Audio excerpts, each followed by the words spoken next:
The views and opinions expressed by participants in the following public affairs program do not necessarily reflect the position or beliefs of WDEF or its staff.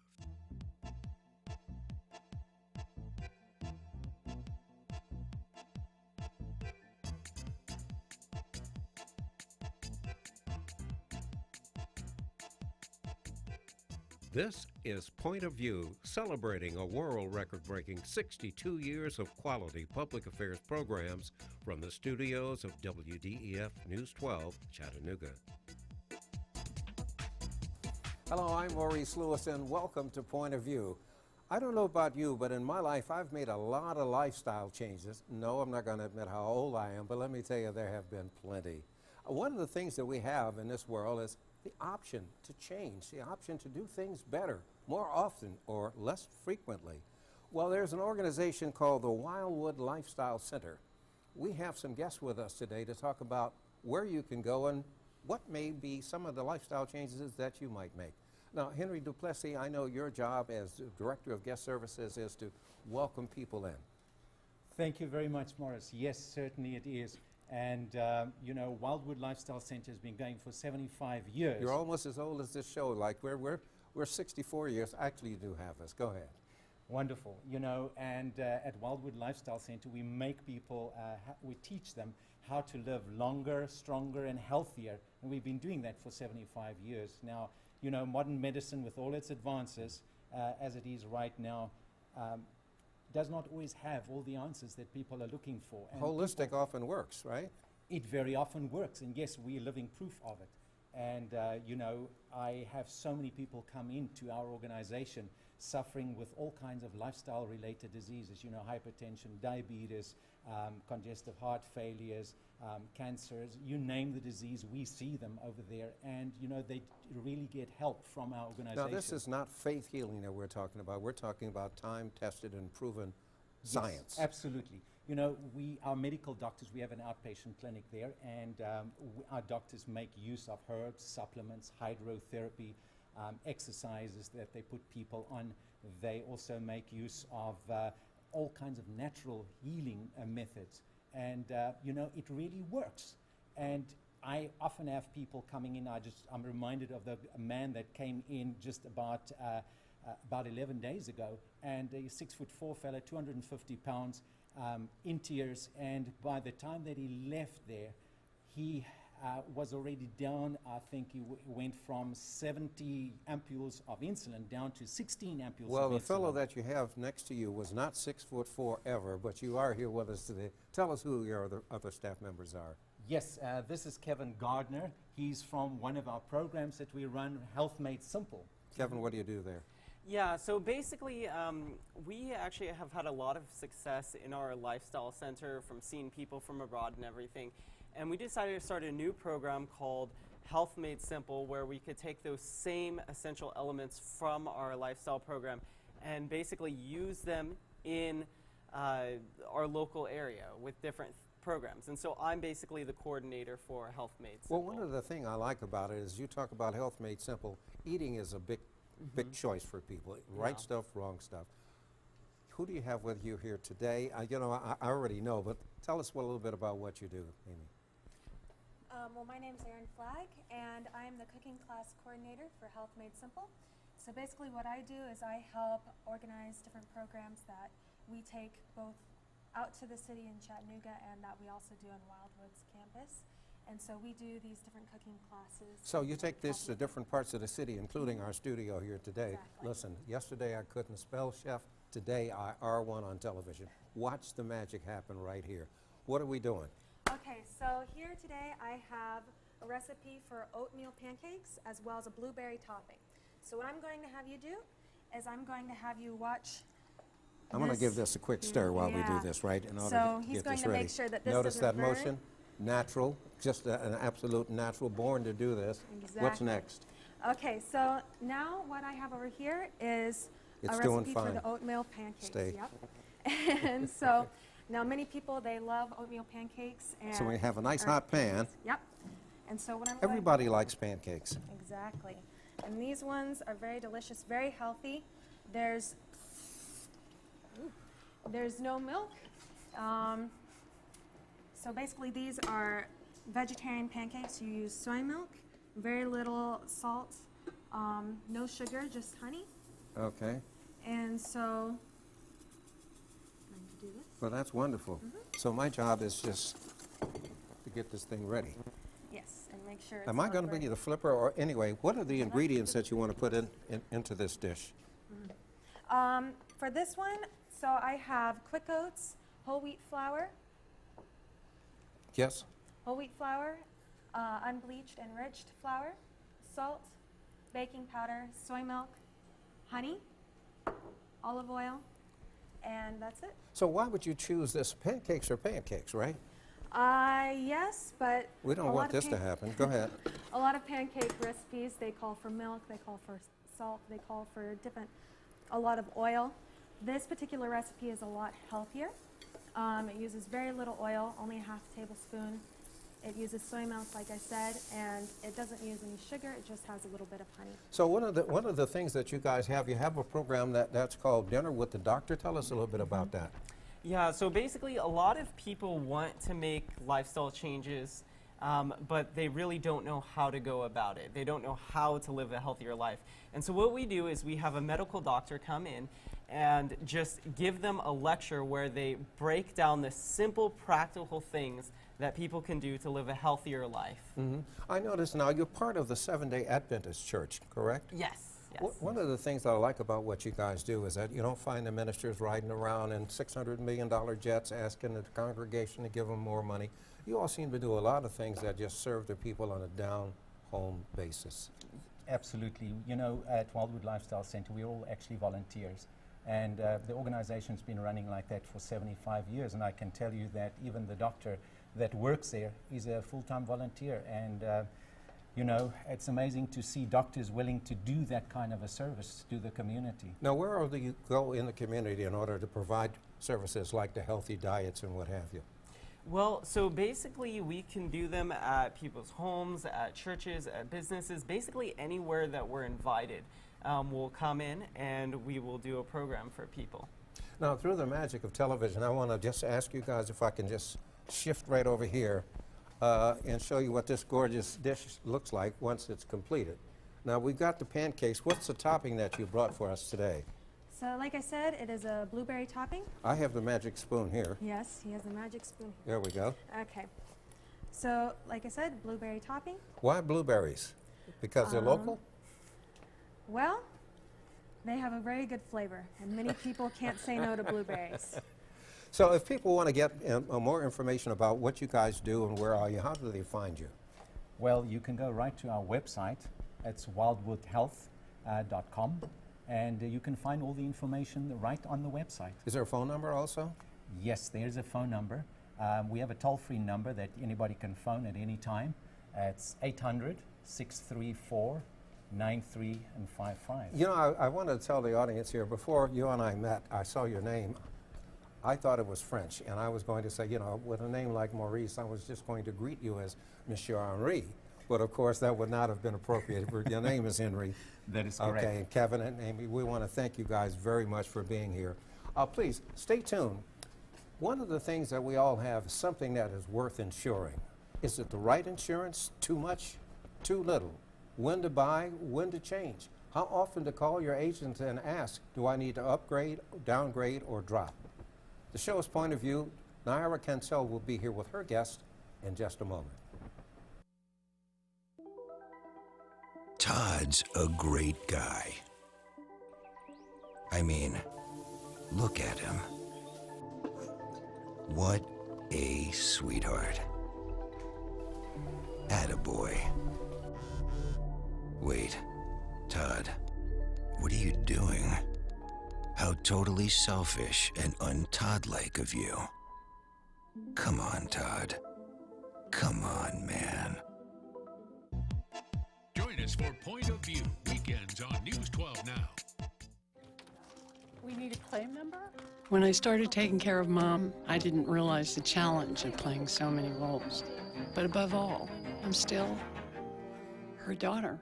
Visit aarp.org/caregiving. We're here to help. Welcome back to Point of View. This is your host, Nayara Cancel. I hope you guys enjoyed the segment with Maurice and Cooking with the Wildwood team. With me today is Beth Underwood to talk to us about insurance. What do we need? What don't we need? And what are the scams? Beth, thank you so much. Thank you also brought Ms. Taylor with you. Taylor. Yes. Tell us about the famous Obamacare that everyone's talking about. Yes, as we know that is something that has been a law to carry health insurance, and it is mandatory, so everybody needs to carry the health insurance. And just to remind them that there is a penalty if you don't sign up for health insurance. That's interesting that you say that. Does the penalty outweigh the benefit of actually having insurance? It should not outweigh, because it's so important to have health insurance. But some people have to make a choice between paying the penalties, which is around 2% of the total household income, or just buy health insurance. But they also don't understand that with health insurance, it's not something that you just pick up the phone and try to enroll anytime. There is a 60-day period when any change in your life. So if you get divorced, or if you get married, you have a child, there is a 60 days, and they're very strict on that. So if you miss that 60 days, you won't be able to enroll. And that also includes if you leave or enter a new job, correct? Job, correct. Yes. So you move, you change job, or you start a new job, you move the country or move of residency, you have the choice to have. That's a special changes on your lifestyles. So you get to that. What are the percentages of people that don't have health insurance currently? It's about 16% in the state of Tennessee. So we still uninsured. Has that changed from when Obamacare came into action? It has changed some, but it still is a large number of people that are not carrying insurance. I was looking at the statistics of people that have life insurance, and I was actually shocked to see that 60% of U.S. citizens actually have life insurance. Why do the other 40 don't? It's the need. If you're young, you think that you have your whole life. You think that is not something that is going to happen to you. There is something that people postpone. Maybe when I get older, or maybe if I start getting sick, I will carry insurance. So they don't see the need. But as a life insurance agent, I see that what can cause, where you don't have life insurance. In our company, there was a father that came to buy life insurance for his son, and he told us the story of his 17-year-old daughter that he put in a plane to go to California to visit grandma. And healthy girl, he's going to see you in a couple weeks. Right. She got there, and she wasn't feeling well. And then grandma, went to check on her and found out that they could not revive her. Now the father is with all expenses of having to go over there to see her daughter, but also to bring it back. And those are the things that you don't think that is going to happen to you. And that all gets covered by life insurance, correct? Yes. Yeah, I'm sorry, I was just going to say I'd actually talked to him about buying a policy about 3 months prior to it. That's sad. That's very sad. Is. There are other insurances, obviously, like renter's insurance and other things, but really there are insurances that are fraudulent. There's a lot of scams and there are a lot of frauds. What can you tell me about that? Well, you're exactly right. There is a lot of fraud on both ends. And one of the main things that I have seen since I started this company is people representing themselves as agents, taking money for premium and keeping it.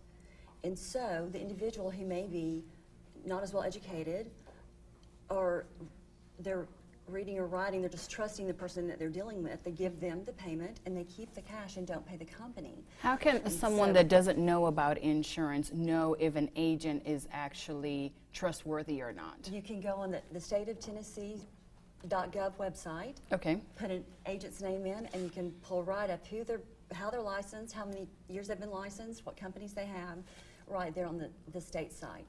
You touched upon an interesting point, is that your insurance agent could take the payment, However, that doesn't mean that they're necessarily paying the premium for the insurance. How do you verify that they've actually paid what you have paid them?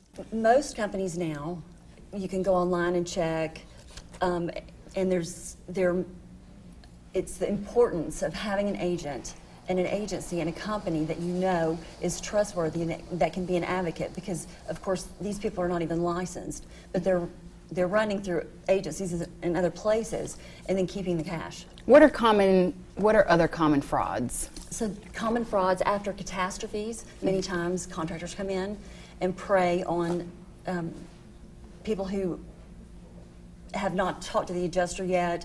If there's a whole neighborhood that's been taken out by a tornado, say. How about identity theft? Identity theft is a growing problem, as most people know. I mean, I've had my account hacked about 3 times in the last 6 months. But there was a study done this last year that $15 billion was stolen over from 13.1 million U.S. consumers in 2015. Thank you so much for sharing that. We will definitely have to share some of these links with our viewers on our Facebook account. Thank you so much for coming. Thank you so much for having us. Thank you for Stay having us. tuned as Donna Lowe joins us on our next segment to talk about the current church and how it helps entrepreneurs. They'll test you. Try to break your will. But however loud the loudness gets, however many cheese puffs may fly, you're the driver, the one in control. Stand firm. Just wait. And move only when you hear the click that says they're buckled in for the drive. Never give up till they buckle up. Join us for Point of View, weekends on News 12 Now. Alvin and the Chipmunks want to remind you bacteria can hide in food and make you ill. Wow! But you can keep bacteria from ruining your day with 4 simple steps. Clean, separate, cook, and chill. The road trip to food safety starts at foodsafety.gov.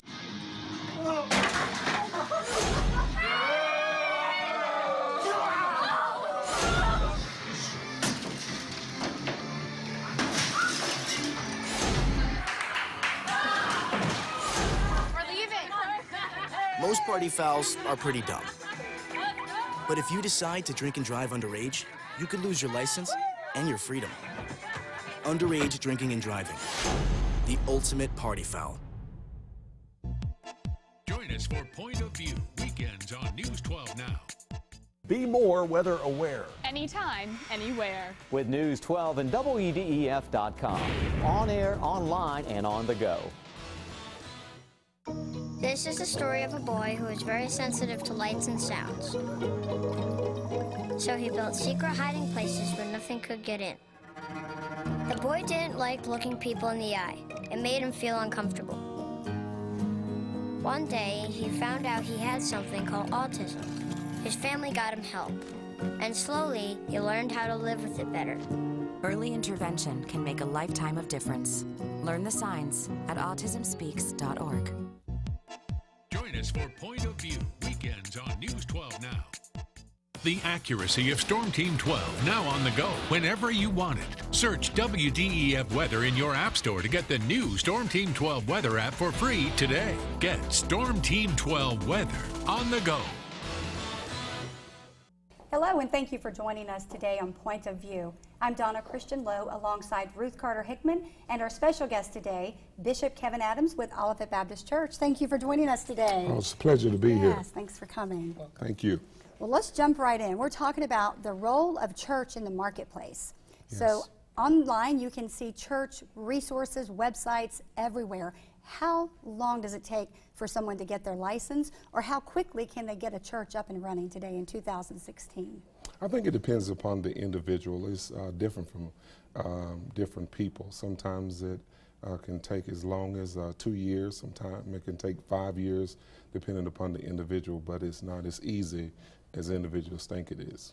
Well, it seems like there's a lot of emphasis on getting people to heaven. We're teaching all these principles in the church, how to get there and have faith to get there, but it seems contradictory not to teach those principles of business in the church as well. We need to thrive here on earth. So what are your thoughts? My thoughts are Jesus didn't teach a whole lot about church. He talked about the kingdom. And I don't think that his whole purpose was that we get saved and then get raptured, zapped out of here just to get to heaven. Right. But I think the total purpose of the church is to equip people to live in the kingdom, and that is to be effective every day in the marketplace, on our jobs, to teach people. Just as I'm called to be a preacher, you're called to be an accountant, you're called to be a lawyer or engineer, or whatever you do in the workplace. You're going to be in church for an hour and a half, but you're going to be on your job 40 hours a week, so you can make the greatest impact out there in the marketplace. Do you think that people resent people preaching to them? And in the world where religion is being, questioned and removed from many, public and private sectors, how does the church position itself in the community to impact the marketplace? You had to ask that question. Of course, I don't think people want to be preached to, in a sense, in a condemnation style, time out for that. People already know the sins that they have committed. I think people want to be taught. I think preaching should be uplifting. I think people want to be exhorted. And I think that that's the day and time that we're living in now, that preaching ought to reach, preaching ought to confirm. And so that's what Jesus did. Jesus didn't come to condemn, but he came to save that which was lost. And so that's the day and time that we're living in now. People want a place where they feel compassion, where they feel love, where they don't feel attacked. Well, right now in the church, we know that the church is actually working and operating like a business on the inside. The business intelligence, who's coming in, how much they give, when they come, how frequency they visit. So that information would be very beneficial to the marketplace, but it seems like the churches are operating in silos. So how can you, as a pastor of a mega church in Chattanooga, begin to take that information and send that to and use it in the marketplace? I think right now the churches that are cutting edge, if you're going to be relevant, you have to be up on your social media game. It's very interesting how people find churches now.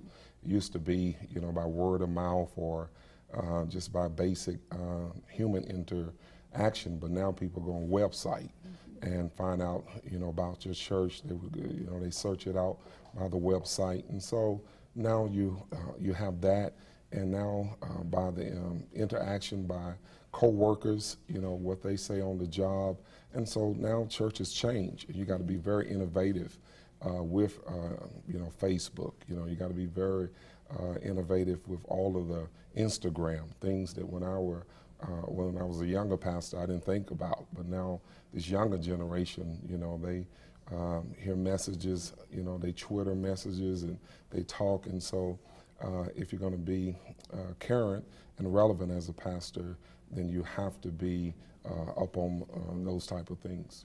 Well, we know a lot of times people say, well, is the pastor truly qualified? Is he or she qualified to be teaching in the church? And that's some of the question, because as we talked about earlier, people can get a license quickly, build a church quickly. So how do you speak to the pastor in the mega church or in the church trying to impact the marketplace, that trust factor? How do we trust someone who's teaching biblical principles, but yet we're supposed to trust them in the marketplace? Well, there used to be a time to where you didn't require as much preparation and education. I think if you're handling the souls of people, that you ought to get as much education and preparation, and you can go online and get a degree anywhere now. I mean, you can pay a couple of dollars and you can become Dr. whoever. Yes, this is true. Do you think that some men of the church need, like private jets and Maybachs and Bentleys? What would Jesus think about you guys not walking around in sandals and reaching the people? Well, I can't say what a preacher should have or what he shouldn't have. Some of these preachers, may pastor church now on the West Coast as well as on the East Coast. The Bible says the common people heard Jesus gladly. And I think that's because he didn't live too far above the people. And I don't think the people should be robbed for the lifestyle of a minister. I think it goes too far in this day and time to whereas you're robbing the people and taking from the people for your lifestyle. So many times we go to one extreme or the other. We think the preacher has to take a vow of poverty, where he shouldn't have anything, or we go to the other extreme to whereas the preacher has something, then he's taking all the money from the church. So I think there ought to be a happy medium to whereas if he's telling the people that God is going to bless them, there's nothing wrong with him being blessed. So when we talk about impact on the marketplace, what things are you doing, your church doing, that are truly impacting the marketplace? What we're doing is, okay, we're out in the community. I think God never called us to be a keeper of aquariums, but fishermen of men. So we're telling people that you're going to be here an hour and a half on Sunday, but the real impact, we got to train you to go out, and we want you to engage in the marketplace, to be compatible. We want you to have the best jobs. We want you to have the best, if there are top 10 businesses in the community, we want, in our church, we want 2 or 3 of them to be in our congregation, and we want to train you, pray for you, equip you to go after the best, promotions. And I think that that's where the church ought to be, equipping people. I had some young men in my office today, and they was talking about want to be part of the gangs, and I said, why? And they're like, we want to make some money. We want some paper in our hand. And I was telling them that you don't have to go out and sell drugs to do it. Now it's time for the church to teach congregants that there's nothing wrong for you to learn that you can make money the right way in the church. Well, quickly, speaking about the violence, we know that there's a challenge in our city, but what part are you playing in that role as well? We spend a lot of time with young men who we understand that a lot of times what's missing is a mentor, a father figure. They want a sense of identity, a sense of belonging. So we address that by going outside of the 4 walls, getting in the community, not just showing up with an agenda, but going out there and supporting what they want to do and what they're doing in the community. And doing those things. So we've seen a whole lot of success in doing that. Well, Bishop Adams, we are glad to have you today, and we hope that you continue to impact the marketplace in Chattanooga. Thank you for coming today on The Point of View. Oh, it's been my pleasure. Thank you so much, both of you. All right, so coming up next week on The Point of View, motorcycles, adventure, and safety. Closed captioning provided by the following. Funding for this program is brought to you by Barnett & Company, specializing in tax-efficient strategies for the preservation and distribution of family wealth, offering continuous investment management with a focus on long-term strategies. Areas of service include investment, estate, education, and retirement planning. Barnett & Company, the power of compound returns over time. More information can be found on the web at barnettandcompany.com.